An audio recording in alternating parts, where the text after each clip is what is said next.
In this question, Rob's going to make two models and he wants them to be to a particular scale.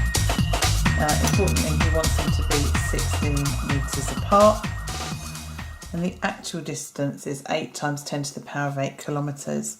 So right from the beginning we have a difference in units. So the first thing I'm going to do is to convert this into metres by multiplying it by 1,000. You can just do that straight onto the calculator. So I'm going to enter 8 and then use this button to enter times 10 to the power of 8 and then times that by 1,000. My answer, if you can see it, just is 8 times 10 to the power of 11. So it's 8 times 10 to the power of 11 metres currently. Now that's going to be represented by the 16 metres he wants them to be apart. So I'm going to divide that by 16. And that gives me the answer of 5 times 10 to the power of 10. And they've asked you to give your answer in the form 1 to n. So down on the answer line I'm going to write 1 to 5 times 10 to the power of 10. Your marks come from actually converting this. So if you notice that these needed to be converted, you can have 1 mark for converting that. If you didn't convert them and you did this division, so with either 8 times 10 to the power of 11 divided by 16 or 8 times 10 to the power of 8 divided by 16, you'd get 1 mark, and your other mark comes from actually having this written as your ratio 1 to 5 times 10 to the power of 10. Okay, the first mark in this question, which has got an algebraic fraction, is to actually get a common denominator, so just like you would with anything else. So my common denominator is going to be 2 times 3, which is 6. Your first mark comes from actually having 6 as your denominator. Now I'm going to do a thing called cross multiplying. So because this fraction has effectively been multiplied by 3, I'm going to times the top by 3. So I'm going to have 3 and an x plus 1 in brackets. And then I'm going to times the top here by 2. So it's going to be plus 2 and an x plus 3 in brackets, like so. I'm now going to expand and simplify the top. So 3 times x is 3x, and 3 times 1 is 3, and 2 times x is 2x, and 2 times 3 is 6. And then I'm going to tidy that up so you can see that I've got 5x plus 9, and all of that will be divided by 6. You can actually do this using the grid method, so if you use the grid method for adding fractions, you can do the same. You just need to make sure that you do expand your brackets when you do this. So you'd still get your 6 in there, which would get your first mark. This is going to be 2 times x plus 3, which gives you your 2x plus 6 and your 3x plus 3 in there, and then you tidy up the top to get this. Okay, question 21 is on probability. You're told there's 7 tiles in total. Jim takes the tile, doesn't replace the tile, takes the second one, and you're asked to calculate the probability that both tiles have the number 1 on them. If we look at the list of tiles, you can see that 2 out of the 7 have the number 1 on them. So the first time he takes the tile, the probability is 2 out of 7. Because he doesn't replace it, if the first time he gets a 1, when he takes again the second time, the probability that he gets a 1 again is 1 over 6. So we're looking for him getting the 1 and another 1, and if it's an and, we are going to multiply those numbers. To multiply, you just do top times top and bottom times bottom. So this is going to be 2 over 42. You could have simplified it to 1 over 21, but there's no need to for probability. Your marks come, if you've got this as your answer, obviously you get the 2 marks, but 1 mark for your working here. Part B looks at calculating a probability that the number on the second tile is greater than the number on the first tile I've taken. So you need to think about the scenarios in which this could happen. If I look at the tiles, if my first tile was a 3, I couldn't then take another tile that was greater than that tile, so they're not going to really feature in this. However, if I took a 1 first, there would be 1, 2, 3, 4, 5 opportunities for my next tile to be larger. So the probability of picking a 1 is just like it was to begin with. It's 2 out of the 7 tiles. And then there were 5 tiles left that could be bigger than 1, but of course now out of 6 tiles. And if I multiply that, I get 10 out of 42. Now that isn't my answer. I need to check whether there's any other way that I could then pick a number greater. Again, looking back at the tiles, if I picked a 2 first, there would be 2 opportunities to pick a larger number. So the probability of picking a 2 is 1, 2, 3 out of 7. And the probability of picking a number greater than 2 is these 2, which would be 2 out of 6. Which means I'm going to now multiply 3 times 2, which is 6, and 7 times 6, which is still 42. So these probabilities are both where the second tile I pick could be bigger than the number on the first tile. So I just need to add those together. And because I've left the denominators the same, I just merely add the numerators. So my answer is 16 over 42. You get 1 mark here for actually having this calculation, 1 mark for this one, and 1 mark for having your final answer. Question 22 is a quadratic equation, and because they're asking for a solution correct to 3 significant figures, this is going to be one that we solve using the quadratic formula on a calculator. The quadratic equation is given on your formula sheet at the front of the paper. Your values that substitute in it are values of A, B and C, but again they even tell you where they come from on this formula sheet. So you can see that A comes from in front of the x squared, B in front of x, and C is the number on its own. So here my A value is going to be 2, my B value is going to be 9, and my C value is going to be -7. Note that you need to take account of the signs that are there. So these are my values. The formula, or the quadratic equation, is going to be minus b plus or minus the square root of b squared minus 4ac all divided by 2a. And I'm going to substitute into that equation. Because my b value was originally positive, it's going to become minus 9 here, plus or minus the square root of 9 squared minus 4 times 2 times minus 7, all divided by 2 times 2. Now you'll note that for this one I'm going to show you the working in stages. The second part of this question I'll show you how to use the Casio calculators. Okay, so I have minus 9 plus or minus the square root of 81 minus 4 times 2 is 8 times minus 7 is minus 56 all over 4. Now because these are right next to each other, they're going to form an addition. So my calculation is going to become minus 9 plus or minus 81 plus 56, which is 137, all divided by 4. Now I've got to this point, I'm going to run it through on this calculator, and I need to run the calculation twice because the quadratic will give me 2 solutions, once with the plus and once with the minus. So minus 9 plus the square root of 137, and I'm actually going to press equals at that point, and then I'm going to divide it by 4. So one of my solutions is 0.676.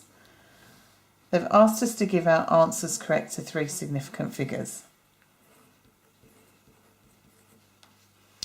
I'm then going to run that again, but this time with the subtraction. So minus 9 minus the square root of 137, pressing equals again and dividing that by 4, and the solution is minus 5.18. I'm rounding, remember, to 3 significant figures. In terms of marks, your first mark comes from this, where you've literally just substituted in, and they will give you this mark even if you've got the sign wrong on the C part of the question. Your second mark comes from getting to this point, and your third mark comes from having answers in the range between 0.67 and 0.68, and minus 5.17 to minus 5.18.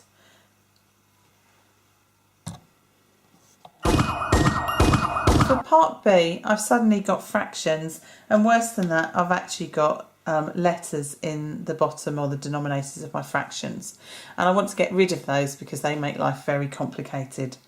So what I'm going to do is, because I've got a y squared and a y, I'm going to multiply by the largest number of powers there, and it will enable me to cancel some of these out. Note that every single term is going to be multiplied by y squared. So I'm going to have 2 times y squared over y squared plus 9 times y squared over y minus 7 times y squared equals 0 times y squared. Now if I look at this y squared will cancel with this one, leaving me with just 2. This y will cancel out the y squared, but I would be left with one of the y's, so I've got a plus 9y. And this won't cancel anything, so I've got a minus 7y squared. And 0 times y squared is of course 0, because anything times by 0 is 0. What I have here is a quadratic equation without those fractional parts, and I'm going to rearrange that so it's easier to identify the values of a, b and c. So a comes with the x squared or y squared element, so I'm going to have minus 7y squared plus 9y plus 2 equals 0. So in this case, my value of a is going to be minus 7, my value of b is 9, and my value of c is 2. I'm then going to use the Casio calculator to show you how to enter the quadratic formula onto the calculator. So remember, the formula is given on the front. Once again, I'm going to substitute into minus b plus or minus b squared minus 4ac all square rooted divided by 2a. So this is going to be minus 9 plus or minus 9 squared minus 4 times minus 7 times 2 all divided by 2 times minus 7. And this is how you enter it on the calculator. First off, you need the fraction button, which is just here, so I'm going to press that, and then I enter it just as it is here. So minus 9, remember to use this button, not the subtraction button, plus, and then the square root of 9 squared minus 4 times minus 7 times 2, and then I just press the right arrow on here to get to the denominator of the fraction, and underneath we're going to have 2 times minus 7. Now when I press equals, it will give me my answer initially in third form. If you press this button here, it will change it to the decimal and you will get the answer minus 0.193. Again, they've asked for this to correct to 3 significant figures. Now I need to do that again to actually put the minus through, and you can do it just by pressing back on the replay button until you get to the plus, change it to a minus, press equals, get to a decimal, and your answer is 1.48.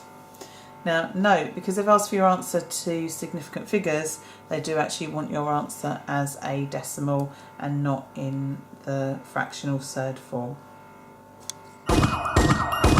3 we're asked to calculate the volume of the pyramid, and to find the volume of a pyramid is a third times the base area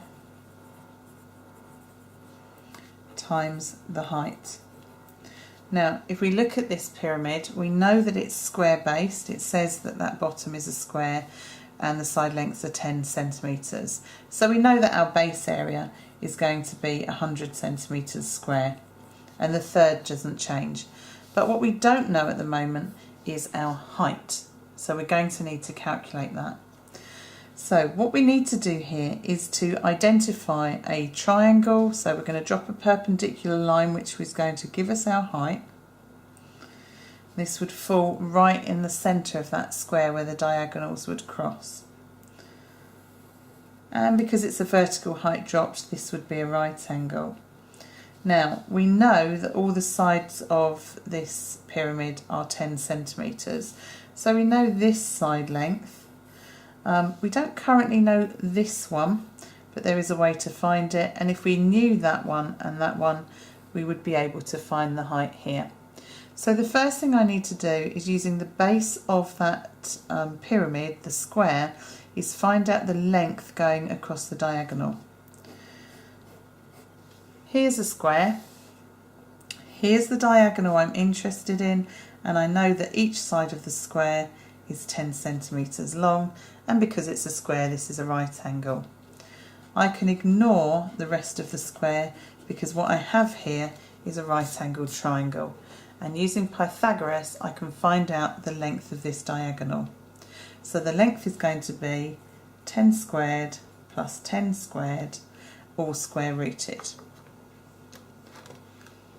So 10 squared plus 10 squared is 200, and the square root of 200 is 14.14.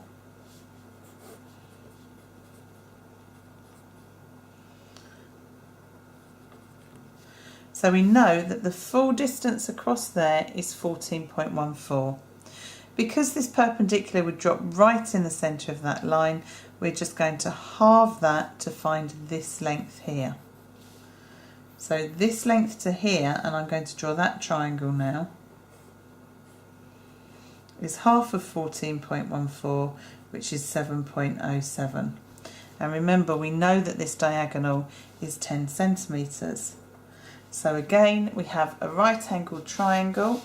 Sorry, you couldn't see me drawing that. Right angled triangle. This time we're finding one of the shorter sides. So I'm going to do 10 squared minus 7.07 squared, and the answer is 50.0.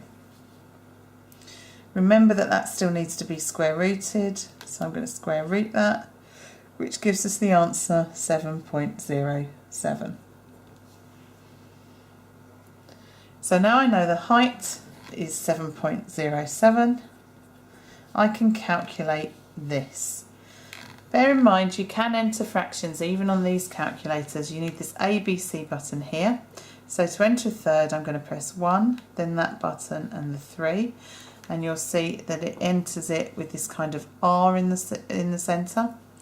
And then I'm going to times that by 100 and times that by 7.07, giving me an answer of 235.6 recurring, and we're asked to write this to 3 significant figures, so it's going to be 236 centimetres cubed.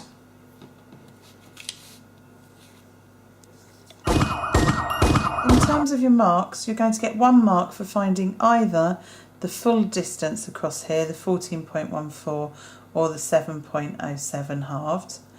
1 mark for the height of the pyramid. 1 mark for showing that you know the formula to find the volume of a pyramid. And 1 mark for appropriately rounding your answer. Now, because if you rounded earlier, this could have a slight inaccuracy in it, they accepted 235 or 236. So your marks, 1 for that or half of it, 2, 3, 4. For part part B of this question, we're asked to find the size of angle DAB. Now DAB is the angle that's formed from this triangle that sits diagonally across the centre of this pyramid. So I'm going to redraw the triangle down here. We now have no angles that we're aware of. We can't assume the size of any of those angles, but I do know that the two slant sides measure 10, and from the first part of the question I know that the base measures 14.14 centimetres. So I've got a non-right angled triangle and I know 3 sides. So this is a big clue that we are going to be using advanced trigonometry. If I look at the formula sheet on the front of the paper, I need a rule for advanced trigonometry that uses the side lengths. Now note the side lengths are all labelled with the small letters. Because in the sine rule we only ever use 2 elements of this, it can't be that one, it must be the cosine rule, because this has A, B and C within it. So we're going to use the cosine rule, but unfortunately the version they've given us doesn't enable us to find an angle. Because this is a small letter, it enables us to find a side, but we already know all of our sides. So the first thing I need to do is rearrange this formula. This is quite easily done. I've got a squared here. In actual fact, C cos A. So what I want to be able to find the angle is to have this bit on its own. So I'm going to start by moving other things. So the first thing I'm going to do is move the a squared over to this side and subtract it, and move all of that over to this side so that it's positive, so that I end up with 2bc cos A equaling b squared plus c squared minus a squared. And then to get cos A on its own, I divide both sides by 2bc, these cancel out and this remains below. You need to either learn how to rearrange that formula or just memorise it in its angle form. So back here we're going to be using cos A equals b squared plus c squared minus a squared all over 2bc, like so. Now, the angle that we want is angle DAB, so the angle was right at the top of the shape, and on the triangle down here I'm going to label it using letters that will benefit me within that formula. So I'm going to call the angle that I'm looking for angle A. This makes this side angle side A, little a, and the B and C doesn't matter, but it is the side opposite the angle that gets that letter. And then I'm going to substitute into this formula. So this is going to be b squared, which is 10 squared plus 10 squared minus 14.14 squared, all divided by 2 times 10 times 10. I'm going to enter this into the calculator. I'm going to put brackets around the top, so I'm going to have 10 squared plus 10 squared minus 14.14 squared, close the brackets, press divide, and then open brackets again for 2 times 10 times 10. On the natural display calculators you can just put this into one of the fractions. When I press equals, you'll notice I get a really tiny answer. This can't possibly be the size of the angle at the top of that shape, and it isn't. This answer is the answer to cos A. So 0.000302. To find the actual angle, we're going to press the funky button and cos, so we're accessing inverse cos, or cos minus 1. So funky button, cos, press equals, and we get the answer out of 89.98.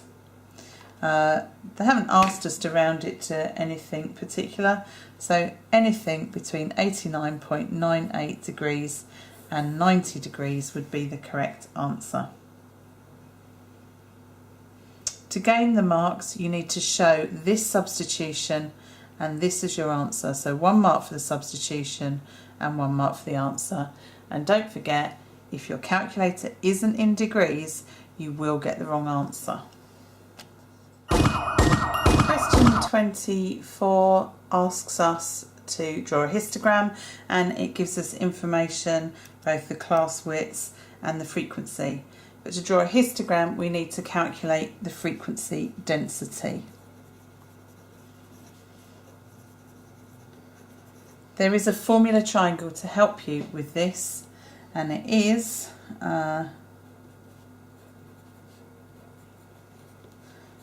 at some point I'll give you a good way to remember this, but this is frequency, class width and frequency density, and I've done that the wrong way round.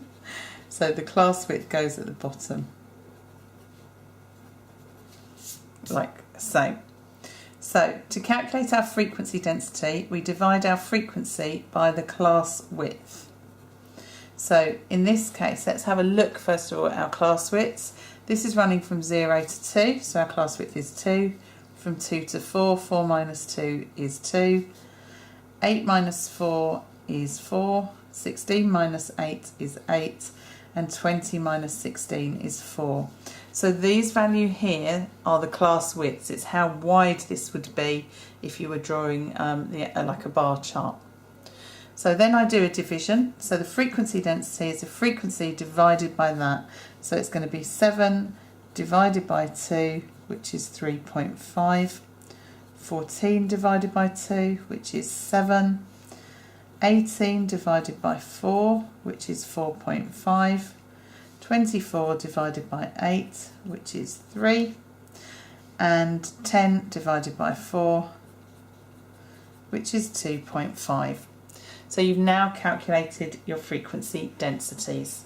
This question, I need to add the axes marks myself to the grid that they've given me below. So I need my height to go from 0 to 20, and that's going to go along the horizontal axis because frequency density is always our vertical axis. So frequency density needs to go up to 7, and the horizontal one needs to go across as far as 20. So I'm just going to work out what will fit.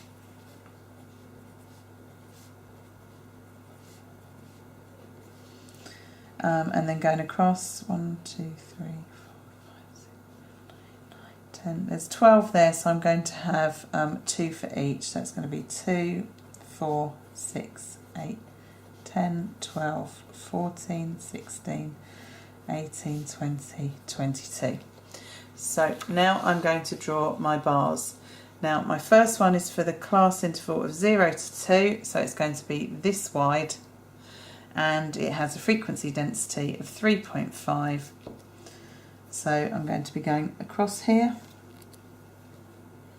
at 3.5 and straight down. Obviously you should really do this with a ruler for accuracy. The next one is going from 2 to 4 and has a frequency density of 7. So I'm going to go all the way up to the top. And the next one has goes between 4 and 8, so it's going to be a wider bar, and it has a frequency density of 4.5. So wider bar up to 4.5. The next one, the class interval, goes from 8 to 16.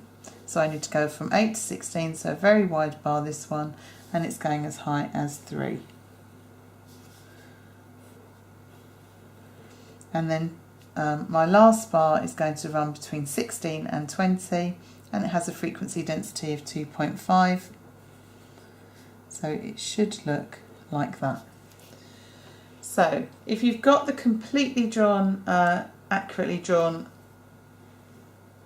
histogram, you get 3 marks. If you've got 4 blocks correct, you get 2 marks. If you've got 2 blocks correct, you get 1 mark. And if your histogram's just a bit of a mess, but you've actually calculated frequency densities at the top and these are correct, you get 1 mark. If you have just drawn a bar chart, you get no marks because they asked you for a histogram. Okay, the final question, we've got a non-right angled triangle, you know one angle within it, and you do know 2 sides that include that angle, but they're given to you in terms of x. you are told that the area of this triangle is a centimetres squared, and you're asked to show that x is the square root of 2 times the area.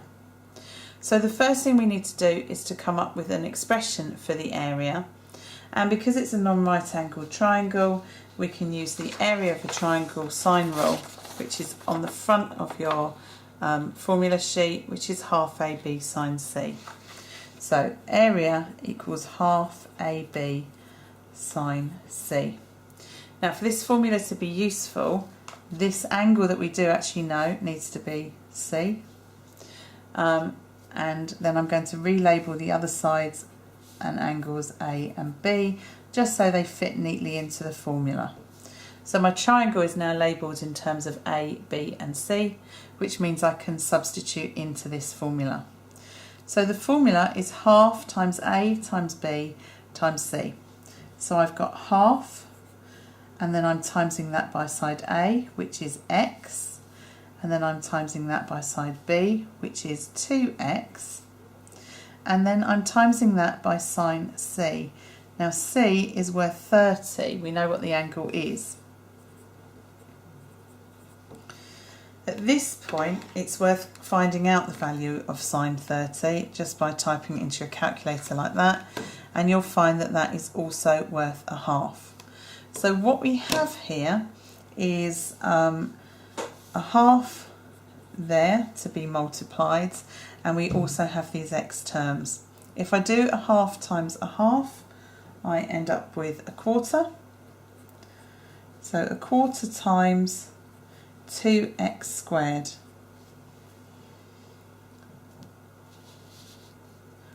Okay, now if I simplify that, or if I actually multiply that out, I'm going to end up with 2x squared over 4, which is half x squared. So that is our area, or the value of A. Now we're asked to show that x is the square root of 2 times A. So first of all, I'm going to find 2 times A, so I'm going to find 2 lots of half an x squared. So if I multiply half x squared by 2, you'll find I get x squared, or 1x squared. So now what I need to do is show that the square root of x squared is x. Well, that's fairly easy, because the square root of x squared is x, and therefore I've shown that the square root of 2 times the area is x. The marks on this question come firstly from substituting here into the half AB sine C formula. So even without calculating sine 30, you would get that mark. If you have found it to be 0.5, you also get the mark. Your second mark comes from having half x squared or an equivalent. It could be x squared times 0.5, it could be x squared over 2, but anything equivalent to half x squared. And your third and final mark comes from doubling that to give you x squared and showing that the square root of x squared is x. So that's where your third and final mark comes from. It's always bothered me that this page that says blank page, merely by the fact it says blank page, renders it no longer a blank page. Ponder that. Top, top, top, top, top, top, top.